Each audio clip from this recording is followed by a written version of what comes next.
Hello dear friend, welcome to our channel. दोस्तों, आज हम ईवीएस के उन इम्पॉर्टेंट क्वेश्चन को देखेंगे जो 2023 के पेपर से आया हुआ प्रश्न है। आइए देखते हैं पहला प्रश्न। निम्नलिखित में से किसी अध्यापक का कौन सा लिंग पूर्वाग्रह का प्रदर्शन करता है?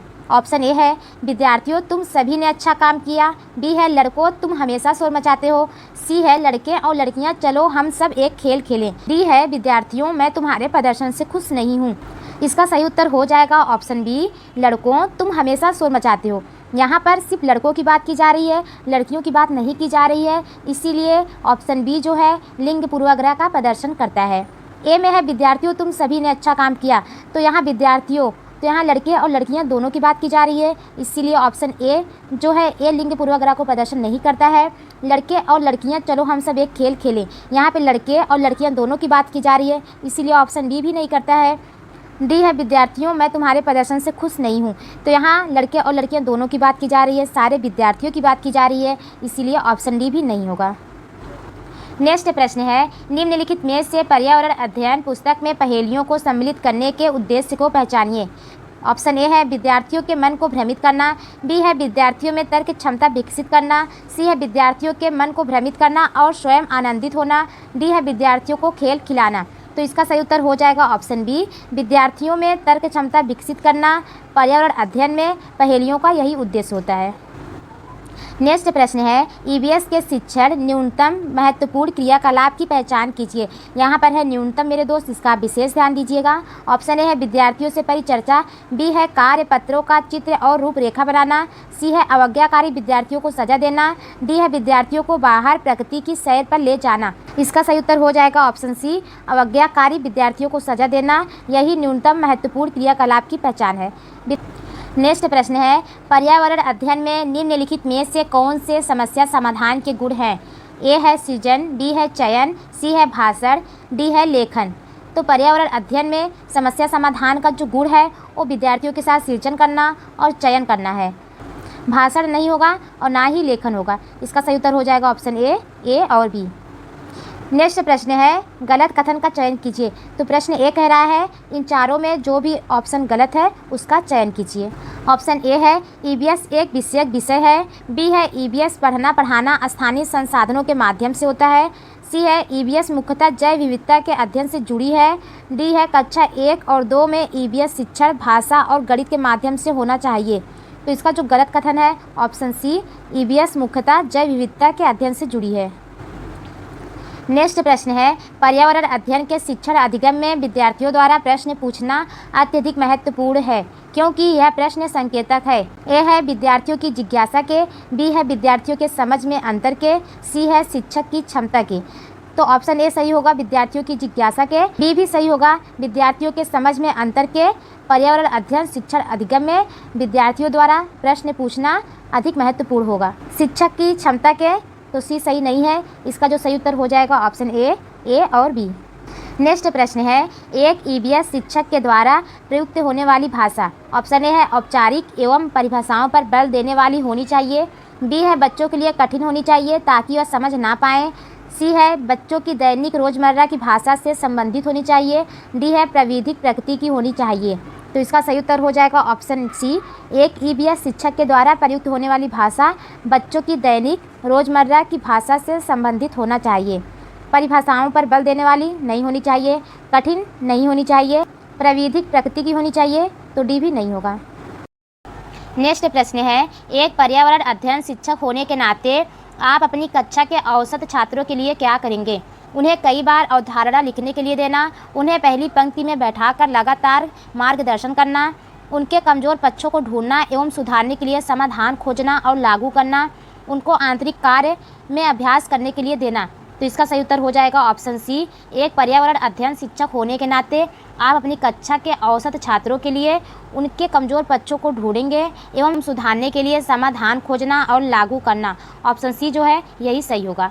उनको आंतरिक कार्य में अभ्यास करने के लिए देना, डी सही नहीं होगा।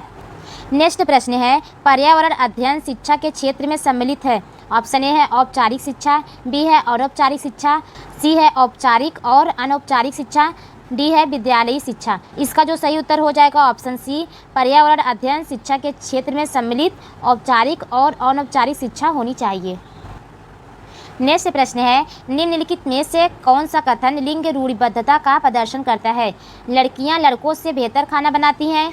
एशियाई लोग खेलों में अच्छे नहीं होते हैं। लड़कों की तुलना में लड़कियों का पेशी द्रव्यमान कम होता है। लड़कों व लड़कियों ने कुश्ती में हिस्सा लिया। तो इसका सही उत्तर हो जाएगा ऑप्शन ए, लड़कियां लड़कों से बेहतर खाना बनाती हैं। यही कथन लिंग रूढ़िबद्धता का प्रदर्शन करता है। नेक्स्ट प्रश्न है, सौर सेल के निर्माण हेतु किस पदार्थ का उपयोग किया जाता है? ऑप्शन ए है लेड, बी है कॉपर, सी है सोडियम, डी है सिलिकॉन। तो इसका सही उत्तर हो जाएगा ऑप्शन सी, सिलिकॉन। सौर सेल के निर्माण में सिलिकॉन पदार्थ का उपयोग किया जाता है। नेक्स्ट प्रश्न है, नर चिड़िया बहुत सारे सुंदर बुनावट वाले घोंसले बनाता है और मादा चिड़िया इनमें से सबसे बढ़िया घोंसला अपने अंडे देने के लिए चुनती है। यह कौन सी चिड़िया है? ऑप्शन ए है बया जुलाहा चिड़िया, बी है फाख्ता, सी है दर्जन चिड़िया, डी है शकरखोरा। तो इसका सही उत्तर हो जाएगा ऑप्शन ए, बया, जिसे जुलाहा चिड़िया भी कहते हैं। नेक्स्ट प्रश्न है, कक्षा 5 के 4 बच्चों के खून की जांच रिपोर्ट में उनके हीमोग्लोबिन स्तर के बारे में बताया गया है। अमन का हीमोग्लोबिन 8 ग्राम पर डेसीलीटर, राधिका का हीमोग्लोबिन 10 ग्राम पर डेसीलीटर है, सुरजीत का 14 ग्राम पर डेसीलीटर, मारिया का 6 ग्राम पर डेसीलीटर। इनमें से किन बच्चों में रक्त अल्पता एनीमिया है? तो जिन व्यक्तियों में हीमोग्लोबिन की कमी देखी जाती है उन्हें रक्त अल्पता या फिर एनीमिया रोग हो जाता है। और पुरुष का हीमोग्लोबिन मात्रा 13.5 से 17.5 तक होना चाहिए। महिला में हीमोग्लोबिन की मात्रा 12.0 से 15.5 पर डेसीलीटर होना चाहिए।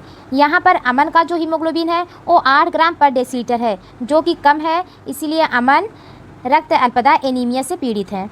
राधिका का हीमोग्लोबिन 10 ग्राम पर डेसीलीटर है, राधिका भी रक्त अल्पता एनीमिया से पीड़ित हैं। सुरजीत का हीमोग्लोबिन 14 ग्राम पर डेसीलीटर है, सुरजीत रक्त अल्पता एनीमिया से पीड़ित नहीं है।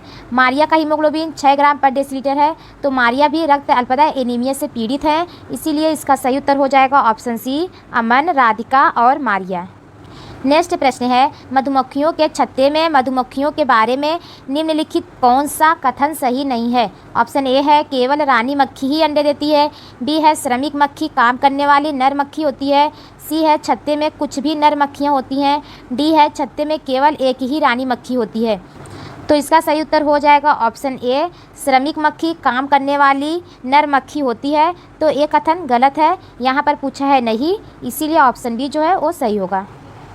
नेक्स्ट प्रश्न है, एक रेलगाड़ी अहमदाबाद से तिरुवत्रम की ओर जाते हुए कई सुरंगों से गुजरती है। ये सुरंगें किन पहाड़ियों में हैं? ऑप्शन ए है पूर्वी घाट, बी है पश्चिमी घाट, सी है हिमालय, डी है अरावली। तो इसका सही उत्तर हो जाएगा ऑप्शन बी, पश्चिमी घाट।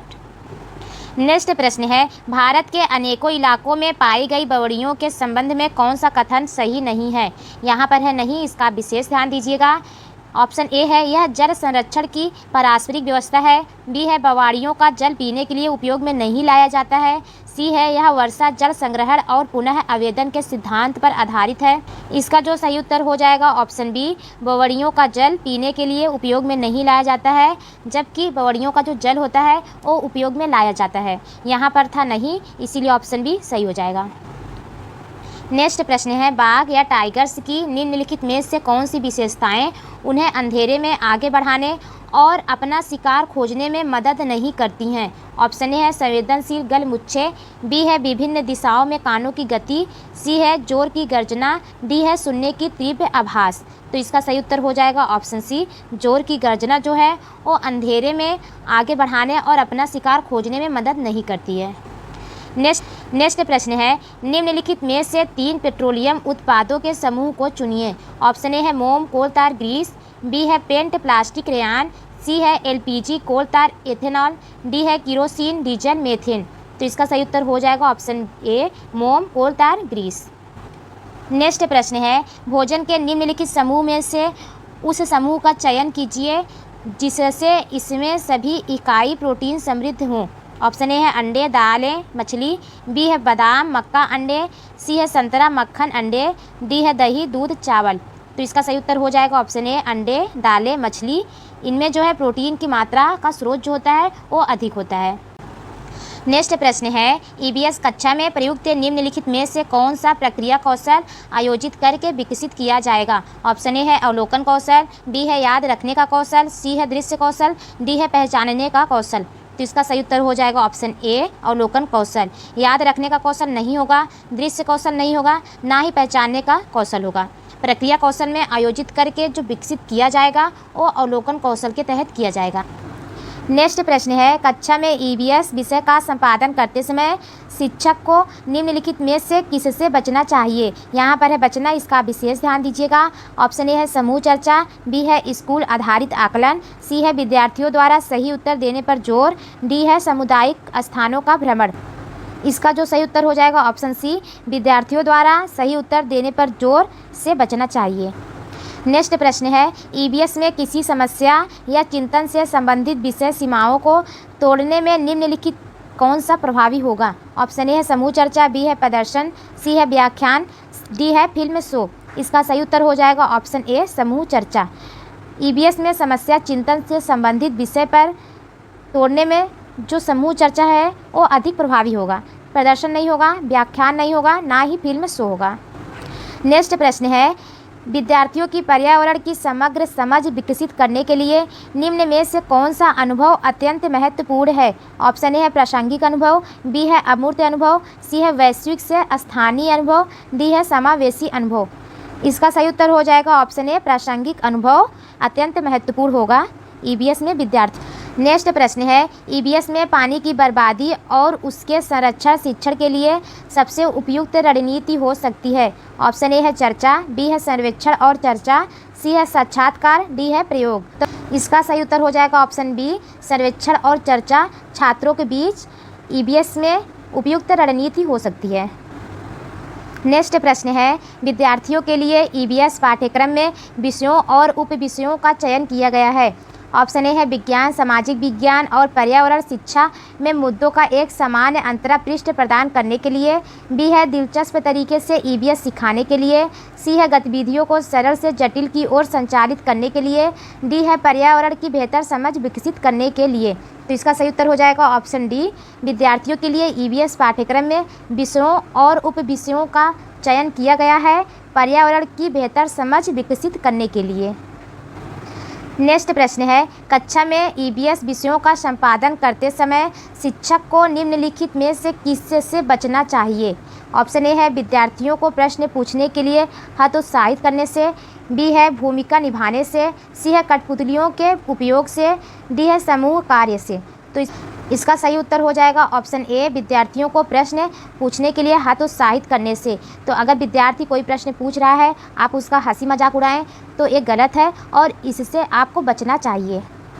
नेक्स्ट प्रश्न है, ईबीएस की पाठ्यचर्या की रूपरेखा बनाई गई है। ऑप्शन ए है अधिगम के संरचनात्मक परिप्रेक्ष्य में, बी है अधिगम के समकालीन परिप्रेक्ष्य में, सी है अधिगम के अनुचिंतनीय परिप्रेक्ष्य में, डी है अधिगम के सामाजिक संरचनावाद के परिप्रेक्ष्य में। तो इसका सही उत्तर हो जाएगा ऑप्शन डी ईबीएस की पाठ्यचर्या की रूपरेखा बनाई गई है तो अधिगम के सामाजिक संरचनावाद के परिप्रेक्ष्य में। नेक्स्ट प्रश्न है, एक ईबीएस शिक्षक समूह कार्य के दौरान सहयोग के आकलन के लिए सहकर्मी आकलन रूब्रिक तैयार करता है। निम्नलिखित में से कौन सा आयाम सहयोग का हिस्सा नहीं है? यहाँ पर है नहीं, इसका आप ध्यान दीजिएगा। ऑप्शन ए है भागीदारी, बी है नेतृत्व, सी है सहयोग, डी है हदबंदी। तो इसका सही उत्तर हो जाएगा ऑप्शन डी हदबंदी। हदबंदी आयाम सहयोग का हिस्सा नहीं होना चाहिए। नेक्स्ट प्रश्न है, निम्नलिखित में से कौन सा पानी के विषय से संबंधित त्यौहार मनाते बच्चों के संज्ञानात्मक विकास के साथ साथ सामाजिक भावनात्मक पहलुओं को जोड़ने के लिए पर्याप्त अवसर प्रदान करता है? ऑप्शन ए है बच्चों को लोकगीत सुनाने या गाने के लिए प्रोत्साहित करना, बी है प्रयोग, सी है साक्षात्कार, डी है सर्वेक्षण। इसका सही उत्तर हो जाएगा ऑप्शन ए सामाजिक भावनात्मक पहलुओं को जोड़ने के लिए पर्याप्त अवसर प्रदान करता है। तो अगर आप बच्चों को लोकगीत सुनाने या गाने के लिए प्रोत्साहित करें। नेक्स्ट प्रश्न है, जो पशु अंडे देते हैं उनकी निम्नलिखित विशेषताएं होती हैं। ऑप्शन ए है उनके बाहरी कान एवं शरीर पर बाल होते हैं, बी है उनके आंतरिक कान होते हैं एवं शरीर पर बाल नहीं होते हैं, सी है उनके बाहरी कान होते हैं एवं शरीर पर बाल नहीं होते हैं, डी है उनके आंतरिक कान एवं शरीर पर बाल होते हैं। तो इसका सही उत्तर हो जाएगा ऑप्शन बी, जो पशु अंडे देते हैं, जैसे आप सांप ले लीजिए या छिपकली ले लीजिए, तो ऐसे पशु जीव जंतु जो अंडे देते हैं उनके आंतरिक कान होते हैं। तो ऐसे पशु या जीव जंतुओं को आप देखेंगे तो उनके बाहर की कान दिखाई नहीं देगा, उनका जो कान होता है वो आंतरिक होता है और उनके शरीर पर बाल भी नहीं होते हैं। और जो पशु अंडे नहीं बच्चे देते हैं उनके बाहरी कान होते हैं एवं शरीर पर बाल भी होते हैं, जैसे आप गाय भैंस बकरी ले लीजिए, तो ऐसे पशु बच्चे देते हैं और जिनके आंतरिक कान और बाल नहीं होते हैं वो अंडे देते हैं। नेक्स्ट प्रश्न है, ओजोन की परत के क्षय को नियंत्रित करने हेतु 1987 में एक अंतर्राष्ट्रीय संधि पत्र समझौता पर हस्ताक्षर किए गए, जिसे कहा जाता है। ऑप्शन ए है क्योटो संलेख, बी है मॉन्ट्रियल संलेख, सी है पेरिस संधि, डी है दोहा संधि। तो इसका सही उत्तर हो जाएगा ऑप्शन बी, मॉन्ट्रियल संलेख, और इस पर जो हस्ताक्षर हुआ था वो 1987 में हुआ था। नेक्स्ट प्रश्न है, निम्नलिखित में से कौन सा रोग मच्छरों द्वारा जनित है। ए है निमोनिया, बी है डेंगू, सी है खसरा, डी है मलेरिया। तो डेंगू और मलेरिया ये मच्छरों द्वारा फैलते हैं और इसका सही उत्तर हो जाएगा ऑप्शन बी और डी। निमोनिया नहीं फैलता है, ना ही खसरा मच्छरों द्वारा फैलता है। नेक्स्ट प्रश्न है, निम्नलिखित में से कौन सा विकल्प गंगा जल को स्वच्छ करने के लिए एक परियोजना मिशन है। ऑप्शन ए है जल शक्ति नमामि गंगे, बी है गंगा आमंत्रण अभियान जल शक्ति, सी है राष्ट्रीय स्वच्छ Ganga mission Ganga action plan, D है नमामि गंगे यमुना एक्शन प्लान। तो इसका सही उत्तर हो जाएगा ऑप्शन सी, राष्ट्रीय स्वच्छ Ganga mission Ganga action plan. Ganga जल को स्वच्छ करने के लिए एक परियोजना और मिशन तैयार किया गया था। 2008 में गंगा नदी को राष्ट्रीय नदी घोषित किया गया, इसका आप ध्यान दीजिएगा। नेक्स्ट प्रश्न है, निम्नलिखित में से उस राज्यों के उस समूह को चुनिए जिनके समुद्र तट बंगाल की खाड़ी पर है। ऑप्शन ए है आंध्र प्रदेश, उड़ीसा, तमिलनाडु, बी है पश्चिम बंगाल, उड़ीसा, कर्नाटक, सी है पश्चिम बंगाल, तमिलनाडु, गुजरात, डी है तमिलनाडु, उड़ीसा, महाराष्ट्र। तो ये है इंडिया का मैप और यहाँ पर है बंगाल की खाड़ी, इधर है पश्चिम बंगाल, इधर है उड़ीसा, इधर है आंध्र प्रदेश और यहाँ पर है तमिलनाडु। तो बंगाल की खाड़ी के जो समुद्र तट पर स्थित है पश्चिम बंगाल, उड़ीसा, आंध्र प्रदेश, तमिलनाडु। इसका सही उत्तर हो जाएगा option A, Andhra Pradesh, Orissa, Tamil Nadu. Next प्रश्न है, प्राथमिक स्तर पर एक अच्छे पर्यावरण के पाठ्यचर्या की विशेषता है। ऑप्शन ए है विद्यार्थियों को नए उत्पादों के आविष्कार में लगाना, बी है ज्ञान अर्जित करने पर केंद्रित होना, सी है विद्यार्थियों में सामाजिक भावनात्मक कौशल को विकसित करना, डी है विद्यार्थियों को जीविकोपार्जन में सहायता करना। तो इसका सही उत्तर हो जाएगा ऑप्शन सी, प्राथमिक स्तर पर एक अच्छे पर्यावरण के पाठ्यचर्या की विशेषता है विद्यार्थियों में सामाजिक भावनात्मक कौशल को विकसित करना। नेक्स्ट प्रश्न है, पर्यावरण अध्ययन में समूह चर्चा कराना चाहिए, इससे सार्थक ज्ञान का निर्माण होता है। निम्नलिखित में से कौन सा कथन इस तत्व की सर्वोत्तम व्याख्या है। ऑप्शन ए है सामाजिक संपर्क के माध्यम से अधिगम सरल हो जाता है, बी है विचार और अनुभव दूसरों के साथ साझा किए जाते हैं, सी है प्रत्येक बच्चा अपनी राय व्यक्त करने हेतु स्वतंत्र है, डी है प्रत्येक व्यक्ति प्रतिक्रिया को बिना आलोचना स्वीकार किया जाता है। इसका सही उत्तर हो जाएगा ऑप्शन बी, विचार और अनुभव दूसरों के साथ साझा किए जाते हैं। तो जब विद्यार्थियों के बीच समूह चर्चा होगा तो विद्यार्थियों में ज्ञान का निर्माण होगा और विद्यार्थी अपने अनुभव विचार साझा कर पाएंगे एक दूसरे से। ऑप्शन बी ही इसका सर्वोत्तम व्याख्या है। नेक्स्ट प्रश्न है, पर्यावरण अध्ययन में एकीकृत संगठित परिप्रेक्ष्य निम्नलिखित में से किसे निर्दिष्ट करता है। ऑप्शन ए है विज्ञान एवं सामाजिक अध्ययन से पूरी जानकारी, बी है सामाजिक अध्ययन एवं पर्यावरण शिक्षा से पूरी जानकारी, सी है विज्ञान एवं पर्यावरण शिक्षा से पूरी जानकारी, डी है विज्ञान सामाजिक अध्ययन एवं पर्यावरण शिक्षा से पूरी जानकारी। तो ऑप्शन डी सही है, पर्यावरण अध्ययन में एकीकृत संगठित परिप्रेक्ष्य विज्ञान सामाजिक अध्ययन एवं पर्यावरण शिक्षा की पूरी जानकारी निर्दिष्ट करता है। नेक्स्ट प्रश्न है, निम्नलिखित में से कौन सी विधियां पर्यावरण अध्ययन के संपादक में प्रभावी हो सकती हैं। ए है चार्ट एवं टाक विधि, बी है व्याख्यान विधि, सी है भूमिका निर्वहन, डी है कहानी सुनाना। तो सी भूमिका निर्वहन सही होगा, कहानी सुनाना ये भी सही होगा, क्योंकि भूमिका और कहानी सुनाएंगे जब बच्चों के बीच तो ये पर्यावरण संपादक हेतु अधिक प्रभावी हो सकता है और इसका सही उत्तर हो जाएगा ऑप्शन सी और डी। नेक्स्ट प्रश्न है, एक पर्यावरण अध्ययन अध्यापक विद्यार्थियों को उसकी मम्मी का वर्णन करने वाली कविता लिखने को कहती हैं। पम्मी अपनी कविता पढ़ती हैं। मेरी मम्मी मीठी हैं जैसे मिष्टी दो। कुछ विद्यार्थी मिष्टी दोई का अर्थ नहीं जानते हैं। आप पम्मी के अध्यापक हैं तो क्या करेंगे? तो प्रश्न यही कहता है कि अध्यापिका जो रहती हैं वो विद्यार्थियों को कहती हैं कि आप अपनी मम्मी पर कविता लिखें। तो यहाँ पर पम्मी जो है वो एक विद्यार्थी है, वो अपनी मम्मी पर कविता लिखती है और पम्मी उस कविता को पढ़ती हैं। मेरी मम्मी मीठी है जैसे मिष्टी दोई। कुछ विद्यार्थी जो है इस मिष्टी दोई का मतलब नहीं जानते हैं। अगर आप एक अध्यापक हैं पम्मी के तो आप क्या करेंगे? प्रश्न यही कह रहा है। ऑप्शन ए है विद्यार्थियों को मिष्टी दोई लाकर खिलाएंगे, तो ऑप्शन ए गलत है। बी है विद्यार्थियों को मिष्टी दोई का अर्थ स्थानीय भाषा में बताएंगे। ऑप्शन बी सही होगा, क्योंकि अगर विद्यार्थी मिष्टी दोई का मतलब नहीं जानते हैं तो आप विद्यार्थियों को मिष्टी दोई का अर्थ बताइए, वो भी स्थानीय भाषा में। नेक्स्ट प्रश्न है, एक पर्यावरण शिक्षा के रूप में अपने विद्यार्थियों को पर्यावरण संबंधी समकालीन मुद्दों से परिचित करवाना है। निम्नलिखित में से आप किसे प्राथमिकता देंगे? ऑप्शन ए है विद्यार्थियों को समाचार चैनल देखने को कहेंगे। बी है लड़कियों को घर का समाचार पत्रों का ग्राहक बनने के लिए कहेंगे। सी है कक्षा में संबंधित लेखों का उल्लेख करेंगे एवं उनको साझा भी करेंगे। डी है घर पर समाचार पत्र को सुरक्षित करने के लिए माता पिता से बात करेंगे। इसका सही उत्तर हो जाएगा ऑप्शन सी। एक पर्यावरण शिक्षा के रूप में अपने विद्यार्थियों के पर्यावरण संबंधित समकालीन मुद्दों से आप परिचित करवाना चाह रहे हैं, तो आप सबसे पहले उन्हें प्राथमिकता देंगे कि वह कक्षा में संबंधित लेखों का उल्लेख करें और उनको भी वो साझा करें। ऑप्शन सी जो है यही सही है। नेक्स्ट प्रश्न है, एक अध्यापिका की नियुक्ति महाराष्ट्र के एक विद्यालय में हुई। वह भोजन के विषय में पढ़ा रही हैं। भारेली बांगी का उदाहरण देती हैं जो एक व्यंजन है जो बना है। तो प्रश्न यही कह रहा है कि एक अध्यापिका हैं, उनकी नियुक्ति महाराष्ट्र के किसी कॉलेज में हुई है और वह अध्यापिका भोजन के बारे में पढ़ा रही हैं और उदाहरण देती हैं भारेली बांगी के बारे में। भारेली बांगी एक व्यंजन है और यह किससे बना है? ऑप्शन ए है छोटे छोटे भारवा बैगन से। बी है सादा दाल दमपुक्त स्टू से। सी है ताज़ी मछलियों का मलाईदार व्यंजन से। डी है आलू फूल गोभी तथा टमाटर की कढ़ी। तो इसका सही उत्तर हो जाएगा ऑप्शन ए। भारेली बांगी जो है वो छोटे छोटे भारवा बैगन से बना है। नेक्स्ट प्रश्न है, एक ऐसी चीज़ है जो हम करते हैं। ए है यश कमाने के लिए। बी है मनोरंजन के लिए। सी है अपने को व अन्य लोगों का सहारा भरण पोषण के लिए। डी है ऊर्जा बचाने के लिए। इसका सही उत्तर हो जाएगा ऑप्शन सी। अपने को व अन्य लोगों का सहारा और भरण पोषण के लिए एक ऐसी चीज़ है जो हम करते हैं, और इसका सही उत्तर हो जाएगा ऑप्शन सी, केवल सी। नेक्स्ट प्रश्न है, उस पहली भारतीय महिला का नाम जिन्होंने एवरेस्ट पर्वत की चोटी पर कदम रखा, राष्ट्रीय ध्वज तिरंगा गाड़ा और कई फोटो भी खींची। ऑप्शन ए है कर्ड़ा मल्लेश्वरी। बी है सुनीता विलियम्स। सी है सूर्यमणि। डी है बछेंद्री पाल।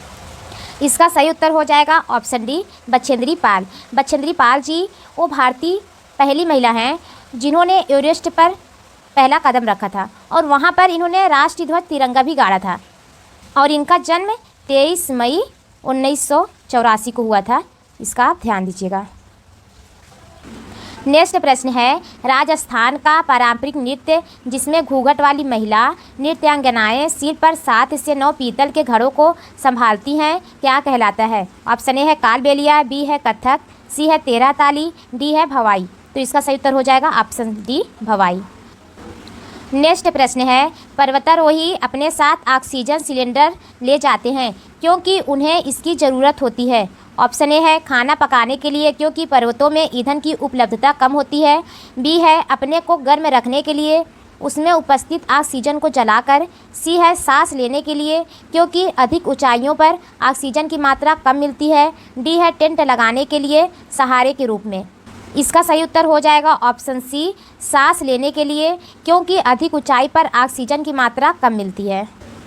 नेक्स्ट प्रश्न है, पेट्रोलियम तथा कोयले को अनवीकरणीय धन कहा जाता है क्योंकि ऑप्शन ए है प्रदूषण फैलाते हैं। बी है महंगे होते हैं। सी है प्रभाजी आसवन के द्वारा प्राप्त किए जाते हैं। डी है बनने में कई साल लगते हैं।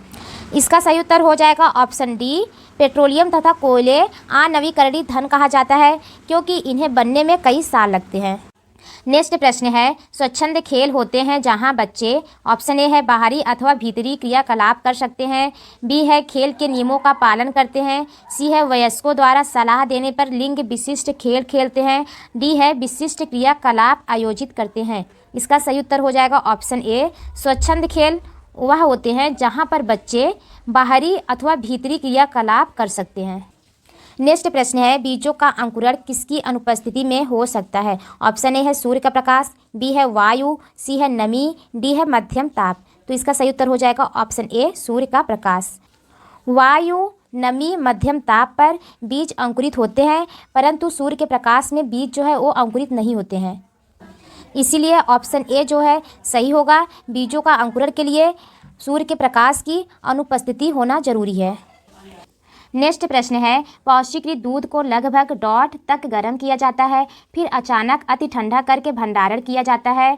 ऑप्शन ए है 15 मिनट के लिए 100 डिग्री सेल्सियस पर, ऑप्शन बी है 3 मिनट के लिए 100 डिग्री सेल्सियस पर, सी है 5 मिनट के लिए 70 डिग्री सेल्सियस पर, डी है 15 से 30 सेकेंड के लिए 70 डिग्री सेल्सियस पर।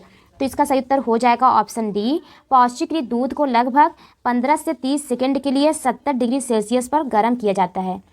नेक्स्ट प्रश्न है, भौतिक विशेषताओं के आधार पर कद्दू के पौधे किसमें वर्गीकृत किया जाता है? ऑप्शन ए है आरोही लता, बी है बिसर्पी लता, सी है झाड़ी, डी है साग। तो इसका सही उत्तर हो जाएगा ऑप्शन बी, बिसर्पी लता। बिसर्पी लता वैसे पौधे होते हैं जो सीधे खड़े नहीं हो पाते हैं, वो ज़मीन में ही इस तरीके से फैले रहते हैं, जैसे कद्दू हो गया, लौकी हो गया, ऐसे ही पौधे होते हैं। और आरोही लता वो पौधे होते हैं जो किसी अन्य के सहारे खड़े होते हैं, जैसे अंगूर का पौधा हो गया, मनी प्लांट हो गया। थैंक यू सो मच मेरे दोस्तों, आज के लिए इतना ही प्रश्न। कमेंट कीजिएगा इस सेशन आपको कैसा लगा, अपने दोस्तों के साथ शेयर कीजिएगा और वीडियो पसंद आए तो चैनल को सब्सक्राइब और लाइक कर दीजिएगा। मिलते हैं फिर नेक्स्ट वीडियो में।